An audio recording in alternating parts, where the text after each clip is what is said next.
أعوذ بالله من الشيطان الرجيم. بسم الله الرحمن الرحيم. قال الله تعالى في الكتاب الكريم. سورة آل عمران مدنية. بسم الله الرحمن الرحيم.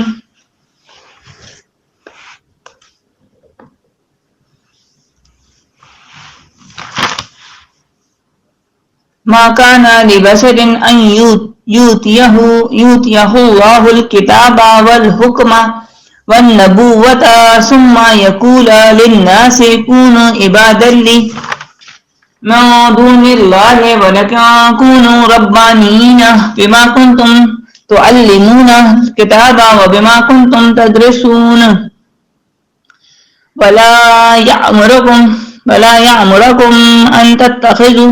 أن تتخذوا الملائكة والنبيين أربابا أيامركم بالكفر بعد إذ أنتم مسلمون وإذ أخذ الله ميثاق النبيين لما آتيتم من كتاب وحكمة ثم جاءكم رسول مصدقا لما معكم لتؤمنن به لتنصرنه قال أقررتم وغزتم على ذلكم إسري قالوا أقررنا قال فاشهدوا وأنا معكم من الشاهدين فمن تولى بعد ذلك فأولئك هم الفاسقون أفغير دين الله يبغون وله أسلم من في السماوات والأرض طوعا وكرها وإليه يرجعون قل آمنا بالله وما أنزل إلينا وما أنزل على إبراهيم وإسماعيل وإسحاق ويعقوب والأسباط وما أوتي موسى وعيسى والنبيون من ربهم لا نفرق بين أحد منهم ونحن له مسلمون ومن يبتغي غير الإسلام دينا فلن يقبل منه وهو في الآخرة من الخاسرين. سورہ آل عمران. مقصد بیان 4 مسائل کا: اثبات توحید، اثبات رسالت، جہاد فی سبیل اللہ، انفاق فی سبیل اللہ. جس طرح سورت کے مقاصد 4 ہیں ویسے سورت کے حصے 3 ہیں. پہلا حصہ آیت نمبر پہلے حصے میں اثبات توحید ہے اور پہلا حصہ آیت نمبر 1 سے لے کر 63 تک ہے. ٹھیک ہے. اور پہلے حصے میں اثبات توحید ہے اور یہ جو پہلا حصہ ہے یہ 3 ابواب پر مشتمل ہے. پہلا باب آیت نمبر 17 1 سے لے کر 17 تک ہے. دوسرا باب آیت نمبر 18 سے لے کر 25 تک. تیسرا باب 26 سے لے کر 63 تک. ہر باب میں 6 باتیں اور ہر باب کی پہلی بات دعوی توحید بالادلۃ الثلاثہ. پہلے باب میں اللہ لا الہ الا ہو یہ دعوی توحید ہے، پھر اس پر 3 دلائل پیش کیے. دوسری بات آیت نمبر 4 میں تھی، تخویف دنیاوی و اخروی. تیسری بات آیت نمبر 7 میں اور عیسائیوں کے پہلے شبہ کا جواب کہ اللہ نے عیسیٰ علیہ السلام کو ابن کہانی اول کہا بھی ہو تو یہ متشابہات میں سے ہیں. ٹھیک ہے. متشابہ وہ لفظ ہوتے ہیں کہ جس کے 2 معنی، ایک مرادہ معنی اور ایک غیر مرادہ معنی، یعنی ایک مرادہ متکلم اور ایک غیر مرادہ. اگر اللہ نے ابن کہا ہے تو ابن کے تو معنی محبوب اور دوست کے بھی آتے ہیں اور ہر پیغمبر اللہ کا دوست ہے.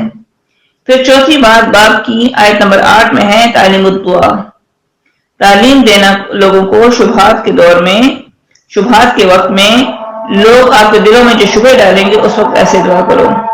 پانچویں بات پہلے باب کی کہ اس مال کے لیے مسئلے ہیں نا، تو مال کے لیے اولاد کے لیے تم اس توحید سے ہٹ گئے تو یہ مال اور اولاد تمہیں بچا نہیں سکتے، بچاؤ ان سے ممکن نہیں ہے.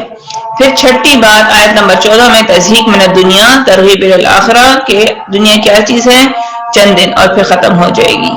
پھر دوسرا باب آیت نمبر 18 سے 25 تک تھا اور اس کی پہلی بات بھی دعوی توحید بالادلۃ الثلاثہ. تو یہاں اللہ لا الہ الا ہو اس پر دلیل وحی شاہد اللہ، دلیل نقلی ملائکہ سے قائم بالقسط، دلیل عقلی ثمرہ تفریق کیا لا الہ الا ہو پر۔ دوسری بات آیت نمبر 19 میں تھی کہ ان دین عند اللہ اسلام، کہ کامل دین اسلام ہے۔ یہ عیسائیوں کے دوسرے شبے کا جواب ہے جو کہتے ہیں کہ ہمارا دین کامل ہے۔ اللہ فرماتے ہیں کہ عیسائیت کامل دین نہیں ہے، کامل دین اسلام ہے، اس میں نسخہ نہیں آتا، اس دین کو کوئی منسوخ نہیں کر سکتا اور آپ کا دین منسوخ دین ہے۔ اور اس کے ساتھ پہلے شبے کا دوسرا جواب بھی دے دیا کہ تم لوگ کہتے ہو ابن اللہ، تو یہ 10 من البغاۃ ہیں، یہ تمہارے علماء اچھے سے جانتے ہیں، اور لیکن مزید اراد کی وجہ سے ابن اللہ کہتے ہیں، ٹھیک ہے۔ پھر تیسری بات آیت نمبر 20 میں صداقت النبی صلی اللہ علیہ وسلم تھی، اور چوتھی بات آیت نمبر 21 میں خباثت اہل کتاب کی، اور اس میں تشجیع مومنوں کو، مبلغوں کو کہ بھئی قرآن بیان کرو، اگر مر گئے تو خیر ہے، پیغمبروں کو بھی تو قتل کیا گیا ہے، ٹھیک ہے۔ اور پانچویں بات آیت نمبر 23 میں ہے اعراض عند الکتاب، اللہ کی کتاب سے پلٹنا، اللہ کے حکم سے منہ موڑنا، اللہ کی کتاب پر عمل نہیں کرتے، ٹھیک ہے۔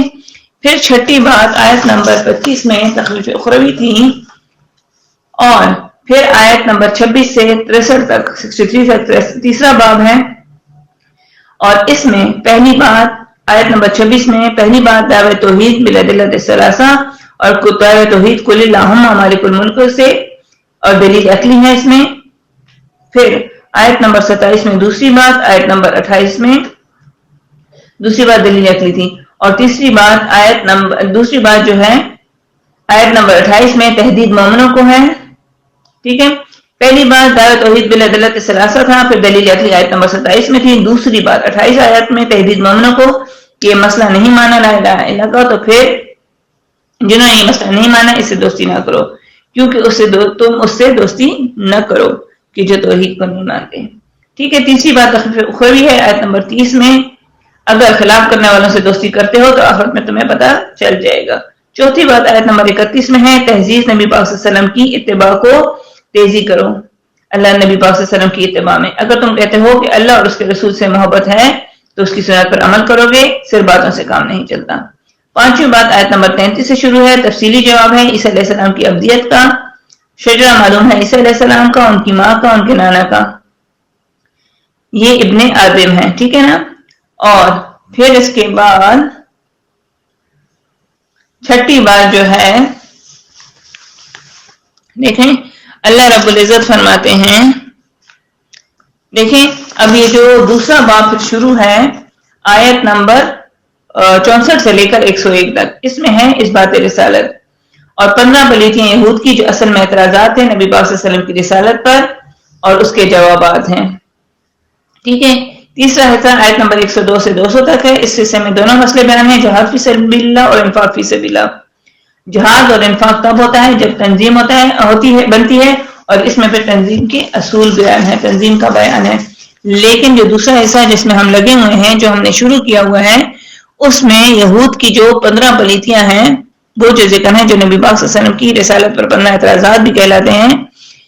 تو یہاں تک اب تک جو ہم نے بیان کیے 9 شبہات تو بیان ہو چکے۔ آیت نمبر 64 میں پہلا شبہ تھا ان کا اتباع آبا کیے کرتے تھے، دوسرا ان کا اعتراض جو تھا یا دوسرا شبہ جسے کہتے ہیں 65 میں کہ اپنا غلط دین غلط طریقوں سے ثابت کرنا، تیسرا شبہ اضلال المومنین، چوتھا شبہ کفر بآیت اللہ، پانچواں شبہ حق و باطل کو ملانا، چھٹا شبہ کمزوروں پر دین گڑبڑ کر دینا، ساتواں وصیت منسوخہ، ٹھیک ہے، آٹھواں شبہ ان کا خیانت، نواں تحریف، 10واں نیک بندوں پر امتحانات، 11واں صداقت الرسول، 12واں مرتد ہونا، 13 انبیاء پر جھوٹ ماننا، 14واں شبہ ان کا ہمارا قبلہ پہلا ہے، یہ کہتے ہیں کہ ہمارا قبلہ پہلا ہے، 15واں شبہ لوگوں کو اللہ کی کتاب سے ہٹاتے ہیں۔ اب آج کا جو ہمارا سبق ہے آیت نمبر 79 سے، یہاں ان کی 10ویں پلیتی کہہ لیں، 10واں شبہ ہے، لیکن تھوڑی سی روشنی آیت نمبر 79 پہ پچھلا سبق تھوڑا سا دوہرا کے پھر آگے چلتے ہیں کہ دیکھیں سورہ بقرہ میں یہاں پر اللہ رب العزت نے بیان کیا کہ بھائی خیرات کی طرف دور لگاؤ، ٹھیک ہے، نیکی انفاق کرو اللہ کے دین میں، ٹھیک ہے۔ اللہ رب العزت فرماتے ہیں کہ بھائی اللہ کی کتاب کے لیے اللہ کے دین کے لیے نکلو. ٹھیک ہے, جو اللہ کی کتاب کے لیے نہیں, دیکھیں تفسیر میں لہجہ نہیں ہے, اس لیے قرآن کی تفسیر کے لیے استاد سے تفسیر سیکھو گے, کتابوں سے نہیں. سمجھ آ گئی؟ قرآن کو سمجھنے کے لیے استاذ کا ہونا بہت ضروری ہے. دیکھیں یہ ان کی جو 78 میں ان کی نویں پلیتی ذکر تھی کہ یہ تحریف کرتے تھے. انہوں نے اللہ سے جو وعدہ کیا ہے, مگر انہوں نے اللہ سے الستو بربکم کے اوپر جو وعدہ کیا تھا وہ وعدہ انہوں نے توڑ دیا. ٹھیک ہے, تو یہاں پر اللہ رب العزت فرماتے ہیں کہ یہ قرآن کا تو تم نے وعدہ, توحید کے بیان کا تو تم نے تمہاری ارواح میں, تمہاری پیدائش سے پہلے تمہاری ارواح سے وعدہ لیا گیا ہے. پھر قرآن کریم میں ابھی ہم اسی سورہ ال عمران میں پڑھیں گے کہ انبیاء سے وعدہ لیا ہوا ہے توحید کے بیان کا, علماء کرام سے ہے کہ تم در رسول ابدی آیات میں ہے کہ بھئی بیان کرو اس کتاب کو. ٹھیک ہے, تو کیسے تم اللہ کی کتاب سے منہ موڑتے ہو؟ دیکھیں موبائل میں قرآن نہ پڑھو, کیونکہ اس میں ایک تو صحیح قرآن نہیں ہوتا, دوسرا خرافات ہوتے ہیں. ٹھیک ہے نا, تو قرآن کریم کا بیان یہ تم پر فرض ہے. فرض القرآن, اللہ رب العزت نے یہ قرآن فرض کیا ہے تم پر. ٹھیک ہے, اب یہاں آیت نمبر 79 میں اللہ رب العزت فرماتے ہیں ما کان لبشر ان یؤتیہ اللہ الکتاب, نہیں ہے جائز ایک بندے کے لیے کہ دیتا ہے اس کو اللہ کتاب کا علم, والحکمہ اور حکمت سمجھ بوجھ, والنبوۃ اور پیغمبری, ثم پھر وہ کہتے ہیں یقول للناس لوگوں سے, کونوا عبادا لی کہ ہو جاؤ عبادت کرنے والے, میں دون اللہ ہے اللہ کے بغیر. یعنی اللہ نے سمجھ دے دی, کتاب دے دی, پیغمبر بیان کرنے والا بھیجے, اور اس کے باوجود بھی جو اللہ کی کتاب کے لیے نہیں آتے یہ ان کا بیان ہے. لیکن اللہ نے جب کتاب دے دی, جو علم دے دیا, تو بات کیا ہے کہ اگر ایک آیت جیسے نبی صلی اللہ علیہ وسلم نے فرمایا بلغوا عنی ولو آیات, مجھ سے پہنچا دو اگرچہ کہ ایک آیات کیوں نہ ہو. ٹھیک ہے نا, اور اللہ رب العزت فرماتے ہیں کہ وَلَكَ کونوا ربانین, اور لیکن ہو جاؤ لوگوں کی اصلاح کرنے والے. ربان کہتے ہیں تھوڑے سے علم کے ساتھ لوگوں کی اصلاح کرنے والے. ربان کیوں نہ ہو, تمہارے پاس تھوڑا علم کیوں نہ ہو, اس کو بیان کرو, اس کو اپنے تک مت رکھو, بلکہ اس کتاب کا اس علم کو آگے پہنچاؤ, اس کا بیان کرو. ٹھیک ہے, تو بما کنتم تعلمون الکتاب, بلکہ جو سکھائی ہے تم کو کتاب, وہ بما کنتم تدرسون, اور بیان کرنے والے اللہ کی کتاب کا. ٹھیک ہے, لیکن ہو جاؤ لوگوں کو اصلاح کرنے والے, بلکہ اور اصلاح کس سے کرو گے؟ اس کتاب سے جو تمہیں سکھائی گئی ہے, اور بیان کرو اللہ کی کتاب کا, اللہ کی کتاب کے درس جاری کرو. سمجھ آ گئی؟ دیکھیں الہدا والے اچھے لوگ ہیں, توحید اچھی بیان کرتے ہیں, پردے کی پابند ہیں, مگر میت کے گھر میں کھانا کھاتے ہیں. جابر رضی اللہ عنہ نے فرمایا کہ ہم میت کے گھر میں کھانا منع ہے. ٹھیک ہے, دیکھیں حضور صلی اللہ علیہ وسلم نے فرمایا ہے کہ آخری دور میں ایسے لوگ ہوں گے جو رنگ رنگ کے فتنے لائیں گے, لیکن تم ان کی پیروی نہیں کرنا. حدیث میں ہے نبی پاک صلی اللہ علیہ وسلم نے فرمایا اے علی جلد بہت فتنے آنے والے ہیں. علی رضی اللہ عنہ نے پوچھا اے نبی پاک صلی اللہ علیہ وسلم اس سے بچنے کا طریقہ کون سا ہے؟ نبی پاک صلی اللہ علیہ وسلم نے فرمایا کتاب اللہ. دیکھیں اس کتاب میں پچھلی قوموں کے حالات اور واقعات ہیں, اس میں آنے والی قوموں کے لیے حالات اور واقعات ہیں. یہ نبی پاک صلی اللہ علیہ وسلم کا فرمان ہے کہ یہ کتاب, اس میں پچھلی قوموں کے حالات و واقعات ہیں, اور اس میں آنے والی قوموں کے حالات و واقعات ہیں. یہ اللہ کی مضبوط رسی ہے, مضبوط حکمت والی کتاب ہے. تو نبی پاک صلی اللہ علیہ وسلم نے ایک اور حدیث میں فرمایا, نبی پاک صلی اللہ علیہ وسلم کی حدیث ہے کہ جس نے اللہ کی کتاب کو قصدن چھوڑ دیا اللہ اسے ٹوٹے ٹوٹے کر دے گا. حضور پاک صلی اللہ علیہ وسلم نے فرمایا جس نے قرآن کے علاوہ کسی اور چیز میں راستہ ہدایت تلاش کیا تو اللہ اسے گمراہ کر دیں گے. قرآن کریم نے علماء سوء کے لیے بہت سخت لہجہ اختیار کرتے ہیں, کیونکہ یہ علم کے ساتھ عمل نہیں کرتے. اسی لیے ربان بنو, ضروری نہیں کہ عالم بنو, حافظ بنو. اور نبی پاک صلی اللہ علیہ وسلم نے فرمایا نا کہ یا عالم قرآن کے بن جاؤ, یا طالب قرآن کے بن جاؤ, یا خادم قرآن کے بن جاؤ, چوتھے مت بنو. چوتھا کون ہے؟ جو اللہ کی کتاب سے روکنے والا. ٹھیک ہے, تو اللہ کی کتاب سے روکنے والے نہ بنو, بلکہ اللہ کی کتاب بیان کرنے والے بنو. دیکھیں اللہ رب العزت فرماتے ہیں سورہ زاریات میں آیت نمبر 50 میں کہ دوڑو اللہ کی کتاب کو. اسی طرح اللہ رب العزت سورہ اعراف آیت نمبر 59 میں فرماتے ہیں نوح علیہ السلام اپنی قوم کو دعوت دیتے ہیں کس چیز کی؟ توحید کی. ٹھیک ہے, اسی طرح سورہ ہود آیت نمبر 112 میں حضور صلی اللہ علیہ وسلم سے اللہ فرماتے ہیں کہ احکامات پر مضبوط کھڑے رہو. اسی طرح سورہ زخرف آیت نمبر 43 میں اللہ رب العزت فرماتے ہیں کہ یہ قرآن کریم نصیحت ہے تمہارے لیے اور تمہاری قوم کے لیے اور جلد اس کی پوچھو گی. چلیے سورہ زخرف ایک آیت نکال لیتے ہیں.